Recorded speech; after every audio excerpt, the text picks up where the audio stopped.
আজকের এই এক্সপ্লেইনারে আপনাদের সবাইকে স্বাগত জানাচ্ছি। আচ্ছা, কখনো কি ভেবে দেখেছেন পুরো বিশ্বজুড়ে টাকা বা অর্থ আসলে কিভাবে কাজ করে? মানে কিভাবে টাকা এক জায়গা থেকে অন্য জায়গায় যায়, এর প্রবৃদ্ধি ঘটে এবং কিভাবে এটি সম্পূর্ণ নিরাপদে থাকে? আজ আমরা গ্লোবাল ইকোনমির এই অত্যন্ত জটিল আর্কিটেকচারটাই ম্যাপ করব। এটা মূলত একটা গ্লোবাল ফিন্যান্সিয়াল ইঞ্জিন, যা আক্ষরিক অর্থেই পুরো পৃথিবীকে সচল রেখেছে। আজকের এই আলোচনায় আমরা মূলত বেশ কয়েকটি দিক কভার করব, যেমন ফাইন্যান্সিয়াল সিস্টেমের কোর মেকানিজম বা গ্লোবাল ফাইন্যান্সিয়াল ইঞ্জিন, ব্যাংকিংয়ের ঐতিহাসিক বিবর্তন, বিভিন্ন ধরনের ব্যাংকের সমন্বয়ে গড়া ইকোসিস্টেম, ক্রেডিট তৈরি ও সময় রূপান্তর, ফাইন্যান্সিয়াল মার্কেটের ম্যাপিং এবং সবশেষে গ্লোবাল ফাইন্যান্সের রেগুলেটর বা সুরক্ষা বলয় নিয়ে। চলুন আমাদের প্রথম সেকশনে ডাইভ করা যাক।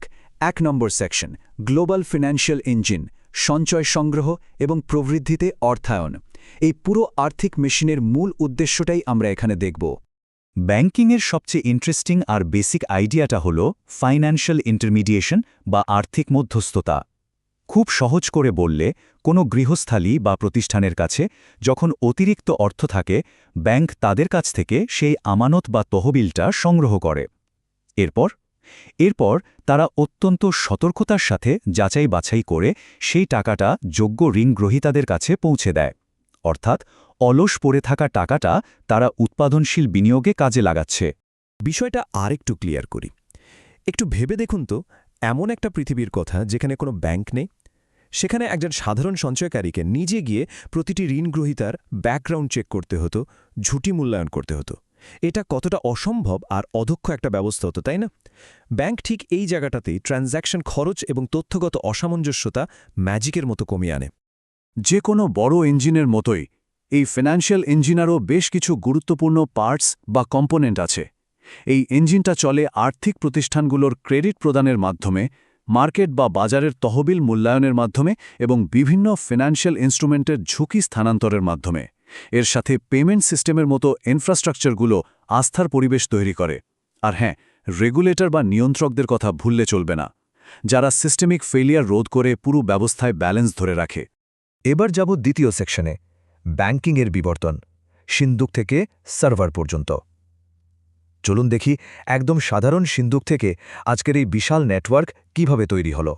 ব্যাংকিং কিন্তু একদিনে আজকের এই অবস্থায় আসেনি। একদম শুরুর দিকে এর কাজ ছিল শুধু সাধারণ মুদ্রা নিরাপদে রাখা বা মুদ্রা বিনিময় করা। তারপর যখন ব্যবসা বাণিজ্যের প্রসার ঘটল, বিশেষ করে দূরপাল্লার বাণিজ্যে, তখন মার্চেন্ট ব্যাংকারদের আবির্ভাব হলো।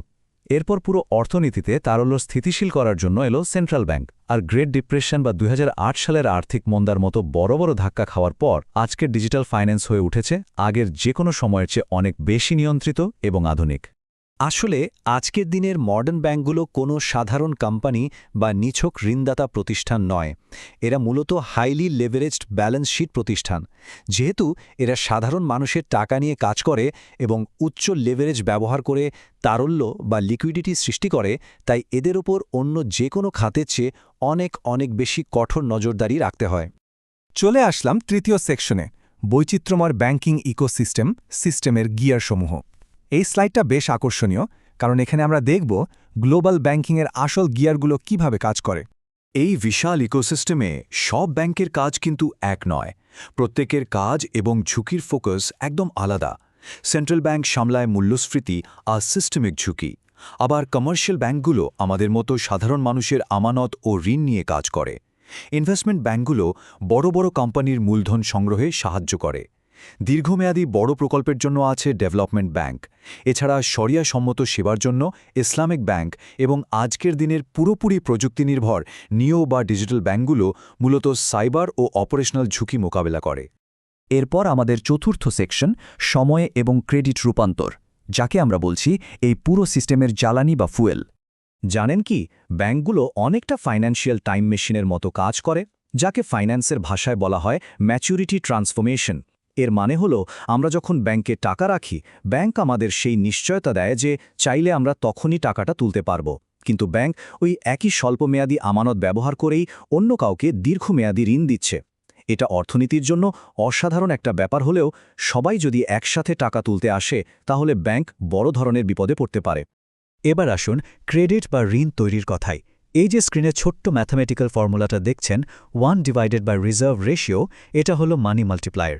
এর মানে হল যখন কোনো ব্যাংক একটি ঋণ অনুমোদন করে তখন সেটি পুরো ব্যাংকিং সিস্টেমে একটি নতুন আমানত হিসেবে যুক্ত হয়। এভাবেই একটা সিঙ্গল ডিপোজিট পুরো অর্থনীতিতে টাকার প্রবাহকে জ্যামিতিক হারে বাড়িয়ে দিতে পারে। এখন আপনার মনে হতে পারে ব্যাংক তো তাহলে ইচ্ছেমতো আনলিমিটেড টাকা ছাপাতে পারে, তাই না? একদমই না। ক্রেডিট তৈরির ক্ষমতার ওপর বেশ কিছু শক্ত লাগাম বা সীমাবদ্ধতা আছে, যেমন ব্যাংকের মূলধনের পর্যাপ্ততা, রিজার্ভ রিকোয়ারমেন্টস এবং অবশ্যই ঋণগ্রহীতার চাহিদা ও আস্থা। কঠোর রেগুলেটরি ফ্রেমওয়ার্ক এবং ব্যাংকের নিজস্ব রিস্ক ম্যানেজমেন্ট পলিসি ঠিক না থাকলে এই ক্রেডিট সিস্টেম কাজ করবে না। এবার আমাদের পঞ্চম সেকশন, ফাইন্যান্সিয়াল মার্কেট ম্যাপিং হাইওয়েসমূহ।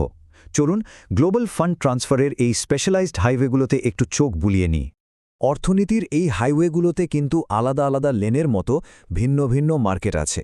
আপনার যদি খুব অল্প সময়ের জন্য ফান্ডের দরকার হয় তাহলে মানি মার্কেট, দীর্ঘমেয়াদী কর্পোরেট অর্থায়নের জন্য ক্যাপিটাল মার্কেট, আবার বৈদেশিক মুদ্রা কেনাবেচার জন্য আছে ফরেন এক্সচেঞ্জ মার্কেট, মার্কেট ঝুঁকি কমানোর জন্য ডেরিভেটিভস মার্কেট, আর ব্যাংকগুলো নিজেদের মধ্যে লেনদেনের জন্য ইন্টারব্যাংক মার্কেট ব্যবহার করে। যার যেরকম প্রয়োজন তার জন্য সেরকম হাইওয়ে। সবশেষে আমাদের ষষ্ঠ সেকশন, গ্লোবাল ফিন্যান্সের সুরক্ষা বলয় বা সেফটি ভালভ। এই পুরো গ্লোবাল সিস্টেমটা যেন কোনোভাবেই ওভারহিট হয়ে ধসে না পড়ে তার জন্য কিছু সেফটি ভালভ দরকার। স্ক্রিনে যে আন্তর্জাতিক সংস্থাগুলো দেখছেন এদের একসাথে বলা যায় রেগুলেটরদের অ্যালফাবেট স্যুপ। আসলে এরা কিন্তু কোনো দেশের নিজস্ব কর্তৃপক্ষের বিকল্প নয়, তবে ব্যাসেল কমিটি, IMF বা FATF এর মতো সংস্থাগুলো গ্লোবাল স্ট্যান্ডার্ড সেট করতে এবং আর্থিক অপরাধ ঠেকাতে একেবারেই অপরিহার্য ভূমিকা পালন করে। আজকের এই এক্সপ্লেনারটি শেষ করার আগে আপনাদের জন্য একটা চিন্তার খোরাক রেখে যেতে চাই। খেয়াল করে দেখুন, ব্যাংকিং এখন ক্রমশ ডিজিটাল এবং সীমাহীন বা বর্ডারলেস হয়ে উঠছে। প্রযুক্তির কারণে প্রথাগত আর্থিক সীমানাগুলো যখন দ্রুত মুছে যাচ্ছে, তখন আগামী দিনের এই ফাইন্যান্সিয়াল ইঞ্জিনগুলোকে আসলে কে নিয়ন্ত্রণ করবে? গ্লোবাল রেগুলেটররা কি এই পরিবর্তনের সাথে তাল মেলাতে পারবে? এই প্রশ্নটার উত্তরই হয়তো নির্ধারণ করবে আমাদের ভবিষ্যৎ অর্থনীতির রূপরেখা।